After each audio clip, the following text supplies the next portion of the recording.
and a huge night for your career as well. Massive night for my career.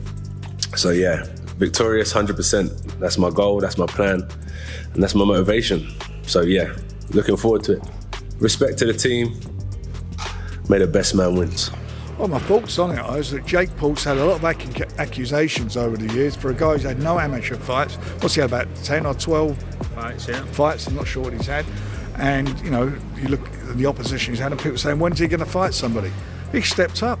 He's stepping up to a two-time world champion, a genuine heavyweight, a proper heavyweight champion, and an active fighter. And this is a big moment for him. Stop scrolling. Because what you're about to hear does not make sense in the real world. Jake Paul, a YouTuber, is actually stepping into the ring with Anthony Joshua, one of the most dangerous heavyweights on the planet. This isn't an exhibition. This isn't a joke.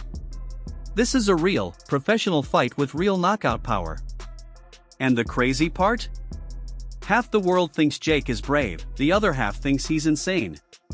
But after you see what both fighters are doing behind the scenes, you'll understand why this might be the most unpredictable fight of the year. So stay right here because what's coming next will shock you. The lights come on, and the boxing world gets louder. Netflix is officially streaming Jake Paul vs. Anthony Joshua on December 19th. It's an 8-round fight, 3 minutes each, and this time Jake is finally facing a man who is big, strong, and dangerous. Every troll who said Jake only fights small guys just got answered. AJ is 6'6", 250. Even if AJ just wants to keep him on the end of a jab, look at the reach. He's got a 6-inch reach on Jake, and trust me, the Chloe Concept has told me the 6 inches is more than enough, okay? So that's gonna be a problem. Again, not even talking about the fact that AJ is more dangerous with just his power, but the jab, the reach, the extent, turnover of the right hand, he's going to be able to hit Jake at range. Jake can't even hit him. 43 amateur fights, 32 pro fights. He's 28-4. He's an Olympian. He's a gold medalist. He's won the world title. Delusional, yes. Very rich, yes. It's insane. People wanted Jake to fight someone his size and age. Well, here he is. Anthony Joshua, a 2-time world heavyweight champion. The rules are fully professional. AJ must weigh under 245 pounds, even though he has recently been over 250. Both fighters will wear real 10-ounce gloves. No shortcuts. No gimmicks. If Anthony Joshua wants to turn up and just make it look like an exhibition, I don't know what that helps Anthony Joshua do besides get a big paycheck.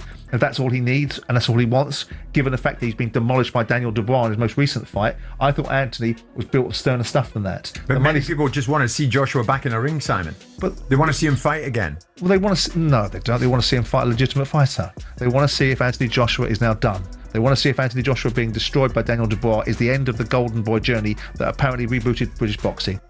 This isn't a YouTube show fight. This is a real heavyweight risk packed into a huge global event. The first press conference is on November 21st, and the tension is already building. Joshua now has to cut weight without losing power. Every detail will matter. To me, it shows me his desire. Pick up 50 million along the way. Nobody can knock him for this. This is now business. This is business. For Jake Paul, absolutely crazy.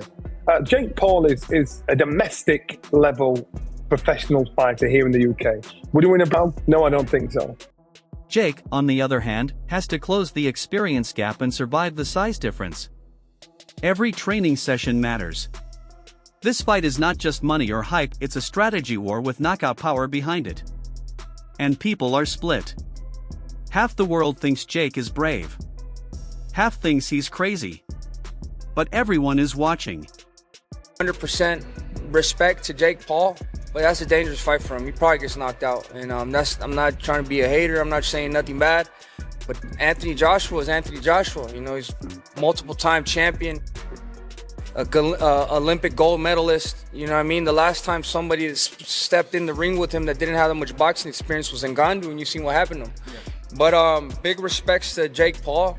It's gonna be a good card. You know what I mean? It's a big fight, and so a good fight, man. I give 100% respect to Jake Paul for even taking that. Some fans say Jake is bringing a new kind of energy to boxing, fearless, risky, unpredictable. They're giving him respect for stepping in with a heavyweight destroyer like Joshua. But the other half is laughing, saying Jake must be out of his mind to fight a 6 feet 6 inches former unified champion. And that clash, respect versus disbelief, is exactly why this matchup has the whole world arguing. Don't count him out. I think that's a very dangerous fight for Jake Paul. But at the end of the day, we could have a big upset, But I think that AJ is too much for Jake Paul at this point, and he's bigger than Jake Paul, in my opinion. Do you think it's competitive? A lot of people are saying if AJ doesn't get him out of there in 2 rounds, it'll be a embarrassment. I don't think that's not the case, that he's gonna get Jake Paul. At the end of the day, Jake Paul has been training hard too, and he's a pretty good fighter. I don't think he would take him out in 2-3. Then David Haye walks into the conversation with reactions so sharp you'd think he heard Jake challenged a moving train. He couldn't believe it's real. And honestly, none of us can. AJ is training like he switched the game to hard mode, while Jake is trying to build a miracle for heavyweight chaos. Say that he could see Jake leaving in an ambulance. Think it's that dangerous fight for Jake? I think this fight, if you get knocked out, there's one thing Ngannou getting knocked out with one shot. He's a big man. When you get hit by someone like Anthony Joshua, it's going to be out. And if you get put out, likelihood is you might need to go to the hospital to get a brain scan. Hopefully this isn't the case. He's not going to be dehydrated because it's at heavyweight. I think it'd be more of a quick explosive. Haye didn't sugarcoat anything. He said Jake's hardest punch would feel like a pebble hitting a tank. But AJ's punch? It could send Jake searching for a hospital. Still, Haye gives Jake credit because choosing AJ is like choosing the wildest ride in the amusement park.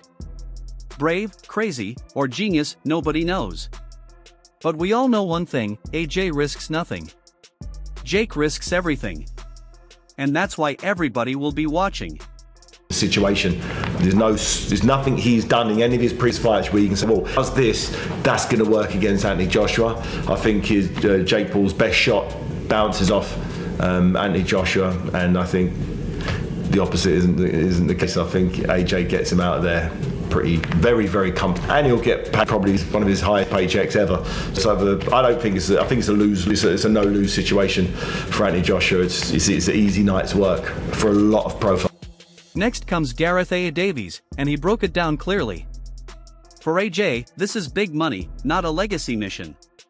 8 rounds, 3 minutes, 10-ounce gloves, under 245 pounds, this is a real sanctioned heavyweight fight.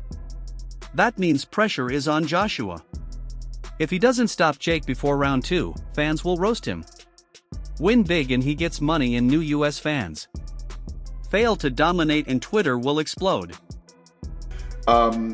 It is 10-ounce gloves, it is a boxing match, it's not an exhibition. This isn't a 58-year-old Mike Tyson. This is one of the most dangerous finishers in the world, who is probably 5 levels above Jake Paul and a weight division above him. I think it's irresponsible to let those two in a ring together. Proper boxing, that's my view. It doesn't damage his bank balance, but if he earns $70 million for this. Chris Mannix comes in and gives Jake real respect. Jake was preparing for a small weight exhibition, and now he's doing heavyweight camp in Puerto Rico. He's switching sparring partners and training like a real pro. Mannix reminds everyone Jake has fought under huge pressure before with 100+ million watching. And he has a right hand that lands. But Mannix is honest, Jake winning would be a 1 in a million shock, but not impossible. One clean punch can change everything. Maybe there's a bit of a cat and mouse game in the first round. Jake could get knocked down the first round and get up. Second round, in the same way that Francis Ngannou gets obliterated. Enormous credit to Jake Paul for this, who is putting together the most unique box rec in professional boxing history. Nate Diaz is on his box rec. Julio Cesar Chavez Jr. is on his box rec. And come December 19th, Anthony Joshua is going to be on his box rec. And Anderson Silva, remember? Anderson Silva, one of the greatest MMA fighters of all time. Ridiculous box. Then Derek Chisora enters like he's walking into a bar fight. He doesn't care about strategy or legacy, he wants chaos. He's talking like AJ will end the fight in round 1.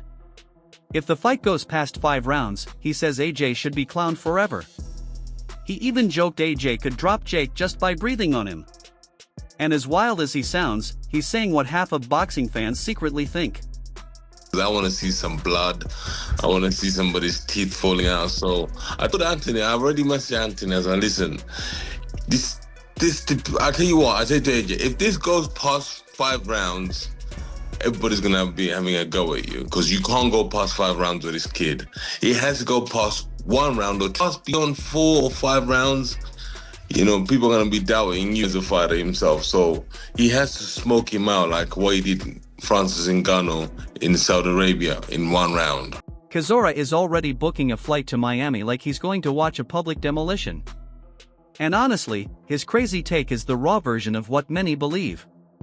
If Gareth gave the stakes and Mannix gave the chances, Chisora gave the unfiltered truth. And it's powerful because it's exactly how fans talk online. I'm happy. I'm so happy for AJ because he's doing this for himself. You have to understand, you have to give so much respect to Jake Paul. You know, whatever he says, he makes it happen. You know, before he was like he wants to fight Anthony Joshua and people were laughing at him. And then suddenly it's happened and people are like, what? You know, so kudos to that kid, man. He's very good at doing everything he does. So here's the truth. This fight is more than boxing. It's a global moment. Boxing, fame, danger, and pure insanity all crashing into one ring. AJ is fighting for pride and dominance. Jake is fighting for respect and survival. And the world is watching 2 different universes collide.